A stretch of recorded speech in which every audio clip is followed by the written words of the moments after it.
नमस्कार। गत जनवरी 23 तारीख थिला नेताजी सुभाष चंद्र जयंती। स्मृति उद्देश्य यही मोर कविता नेताजी सुभाष। नेताजी सुभाष दिल्ली चलो डाकरा देव, दिल्ली चलो डाकरा देव, नेताजी सुभाष कीर्ति रचिल, नेताजी सुभाष कीर्ति रचिल। गोरा सरकार चिंता बढ़िला, गोरा सरकार चिंता बढ़िला, विप्लवर धारा जागी उठिला, विप्लवर धारा जागी उठिला। आजाद हिंद फौज गढ़ी, आजाद हिंद फौज गढ़ी, विजय केतन घोड़े चढ़ी, विजय केतन घोड़े चढ़ी।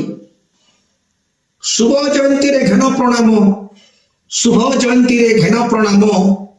भारत मातर प्रिय संतान, भारत मातर प्रिय संतान। जय हिंद, जय हिंद, जय भारत। नमस्कार।